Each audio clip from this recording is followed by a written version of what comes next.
I am a 39 years old male, and I lost my late wife 6 years ago. I have a 16-year-old son, Daniel, and I recently got engaged to my fiancé of 2 years. Her mom and I aren't on good terms because of how she behaves. She's a controlling, self-centered, Dolly Parton wannabe. I learned to ignore, but she's been annoying Daniel and criticizing his personality regularly. He's a private kid and still hasn't gotten used to the new family dynamic, but he's in therapy and is doing fine. She keeps diagnosing him left and right, calling him antisocial, autistic and other crap. Fact is, Daniel is a shy, well-mannered kid, but people confuse that with being antisocial. Mother-in-law tried several times to force Daniel to open up by embarrassing him with personal questions on family dinners and test his personality type. I've realized the effect her behavior had on Daniel, so I gave him the choice to no longer be in the same room / house as mother-in-law, and he appreciated this a lot. Mother-in-law didn't like that Daniel kept his distance and no longer visits and kept ing about how spoiled he will become for her daughter to deal with. I told her to stop bringing it up, but she cried, "I'm just doing this for Danny." Last week she visited unexpectedly, wanting to say hi to Daniel. After Daniel greeted her, he went into the bathroom and she went into the living room with my fiancé. I was in my bedroom when Daniel came and said his journal was gone. We looked for it but didn't find it.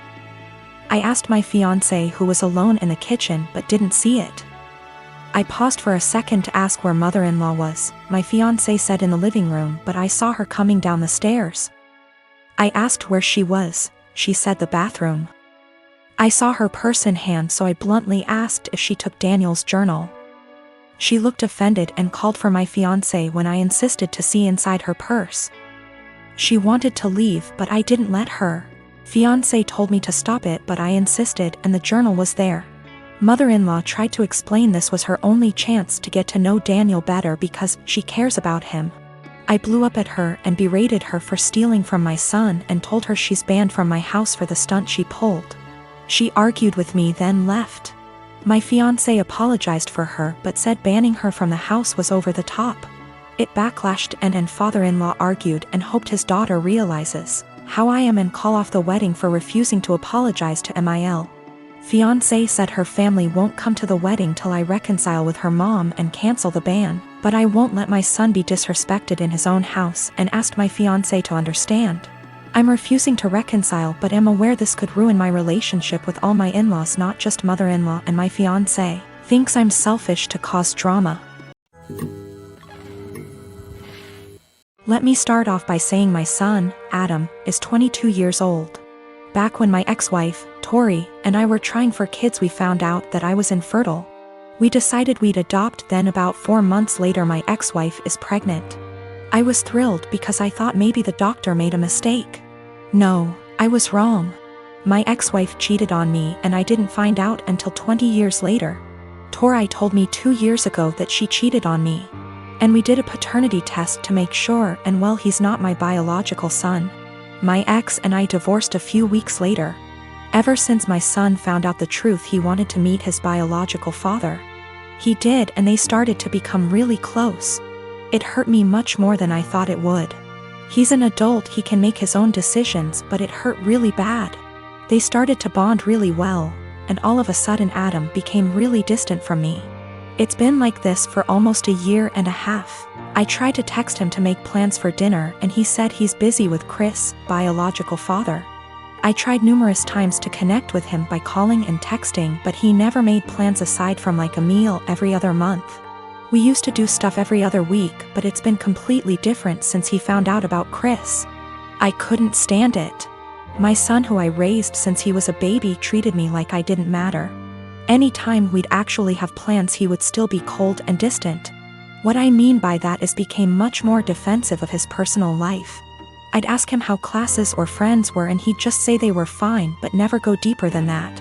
He also changed his major from econ to computer science and didn't even mention it to me until a year later. I told him how much he was hurting me because of how distant he was and he apologized and said he'd do better. He never did. I told him numerous times and he never changed. He was still distant. What was the final straw for me was the phone conversation I had with him last week. He said he was going to change his last name to Chris because he liked it so much and because they were close. I couldn't believe what I was hearing. I told him this. I can't believe you are going to do this. That's really disappointing to me. If you decide to change your last name, go ahead, but if you do that, then I'm no longer your father and I don't want to be involved in your life. He hung up on me. I didn't even bother reaching out because I know he wouldn't respond. I stand by what I said. I meant every word and still do. The last name change to me means he no longer views me as a father and views Chris as his, despite the fact he's 22. My family told me I'm being unreasonable, meanwhile my best friends think it's reasonable. After I found out about Chris, I took a couple of days and didn't speak to my ex-wife or Adam. They didn't contact me. I didn't contact them. I needed a break. A lot of you are asking for a deeper meaning behind this, and I think I finally figured out why he's been so cold. A few months before my wife told us the truth, we were in a very long argument. His grandma, my mother, left a big inheritance for him that I am fully in charge of. Enough to pay for college and have enough wiggle room to not stress all the time about it. After a semester of university, he started dating this girl. He was head over heels in love with her. I never met the girl, so I have zero clue how she felt about the relationship. Suddenly, after a few months of dating, Adam asked me for about $3,000 to be deposited into his account from the inheritance. I already paid for the semester, so this was odd to me. I asked Adam why he needed the money. He said his girlfriend was having trouble paying for her tuition and asked my son to help. I told him no because it seemed to me that she was treating him like a piggy bank. He spent over $1,000 on her in just under a few months. He would constantly talk about how he loved going shopping with her so he could buy her things.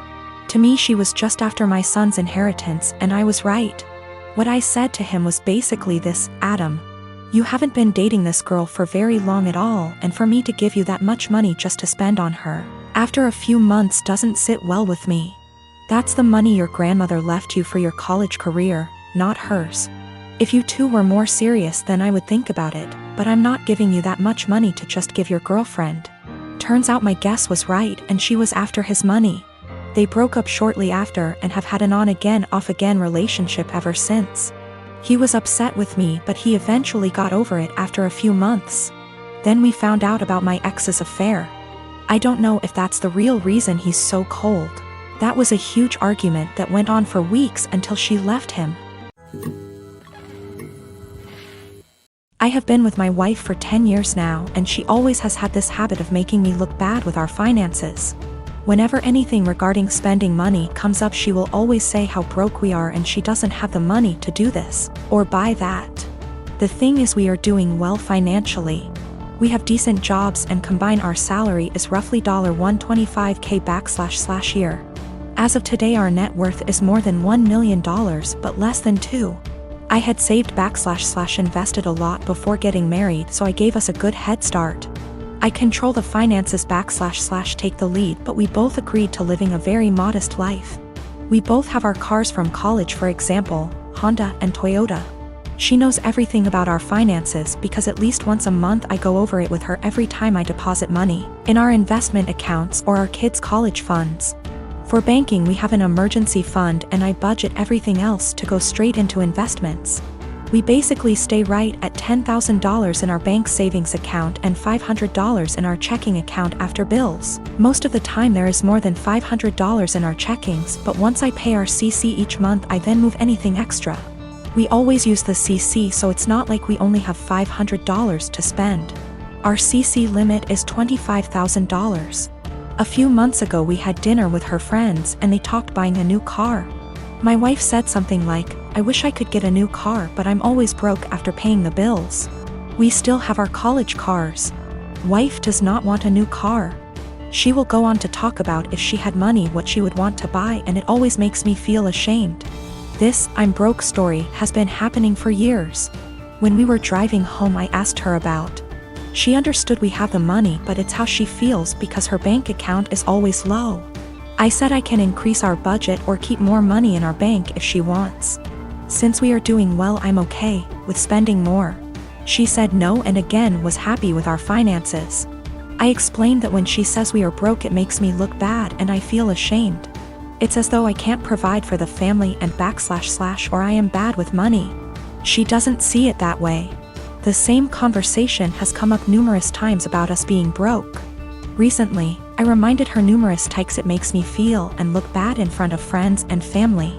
I told her if she keeps saying stuff like that I will reveal that we are doing well with money. I gave her a few reminders I'd eventually do this, but she kept going with the I'm broke story. At a dinner with her sister and parents the same I'm broke story came up. I piped in and said, "It's weird to hear a millionaire say they are broke." My wife said, "I'm not though." And I quickly say, "We are millionaires and you know that. We go over our finances every month."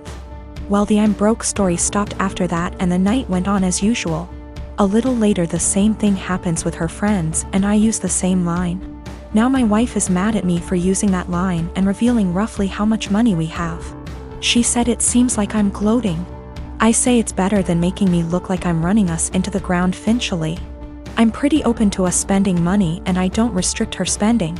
She has the CC to spend money monthly. Most of the month we have far more than $500 in our checking, but I move anything above to our investments. Once I pay the CC every month, I know I won't have any big expenses then. If I do, we have the CC limit and the $10,000 emergency cash.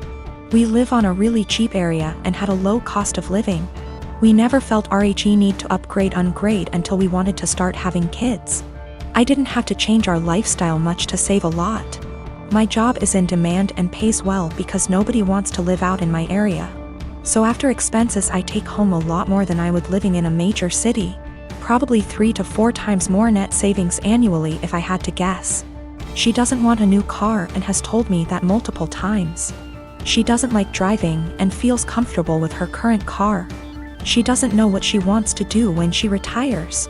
I know I'll be golfing, games, and eating edibles most days. I don't do any of this much now because we have kids and they will be my focus for a long time. I maybe golf 1 or 2 times a month AMD, that's the only times I take edibles. I'll speak more with my wife about this. I think she may not feel like it's her money since she never saved much before we got engaged. Recently, my cousin and cousin-in-law have been thinking about relocating to our state because of recent job opportunities. And we've hosted them in the past when they visited. The first time they stayed with us, before my son was born. My nephew seemed to develop a strong attachment to my wife and always wanted to be near her. He drew a picture of a heart and picked some flowers from our yard and gave them to her before they left, saying he loved her. My wife thought this was sweet and gently handled his crush by telling him she would always love him as his aunt. But she was sure he would find another girl to fill his heart soon. He told her no, she was his girlfriend. This weekend, they were staying with us again and my nephew again wanted to be near my wife every chance he got.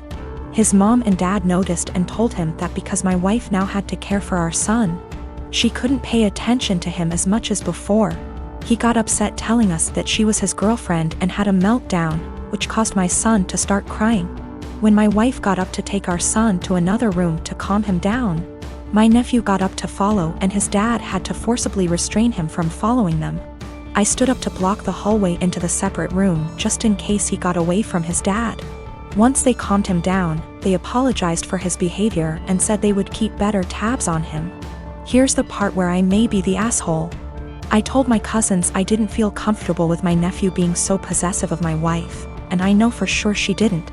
Especially since he seemed to be so jealous of our son. I told them I couldn't allow their son in our home until he learned to control himself and understand that my wife was not his girlfriend. I apologized but asked them to get a hotel room for the rest of their stay and not to visit us again unless they left my nephew behind with people they could trust and knew would care for him, while they searched for jobs in our state. They didn't say anything but looked saddened and went to the guest room with their son to pack up their bags. I guess they must have told my extended family what happened because my paternal grandmother called me this afternoon, telling me that I should have been more understanding and that I was wrong to ask them to leave. Am I the asshole? Technically, my cousin is my second cousin. My dad is an only child, so the cousin I refer to in my post is the son of my own dad's first cousin. My paternal grandmother and his paternal grandfather were siblings. I'm not sure if this is correct, but his autistic son would technically be my third cousin. The reason I refer to him as my nephew is because he's the generation after mine in our family tree, and it's less of a mouthful to refer to him as cousin X removed. A lot of people have posted that it's not correct to refer to him as my nephew, but to be frank, I don't care. And my family's never followed this traditional genealogy nomenclature. Without being specific, in the Western state I was born and grew up in, it's not uncommon to refer to even close, unrelated adults as uncles or aunts. I call him my nephew because my cousin and I were close, and I still hope to have a close relationship with him if at all possible. Though I don't know how after this situation. Some have asked if I was jealous of my nephew calling my wife his GF. The first time, I thought it was amusing and was surprised that he had any romantic notions towards anyone, let alone my wife. Remember, in my mind he's my nephew, and I never thought of him as anything other than a large kid because of his developmental delays and normal, for him, childlike behavior. Regarding the situation that happened this weekend, I was only concerned for my wife and son's safety. I didn't know how he would react and followed my cousin's lead, but wasn't about to let him get near my wife and son once they left the room. I don't know what was said to my paternal grandmother, but I don't want to react in anger and want to talk to my cousin once we've both had time to process what happened and calmed down.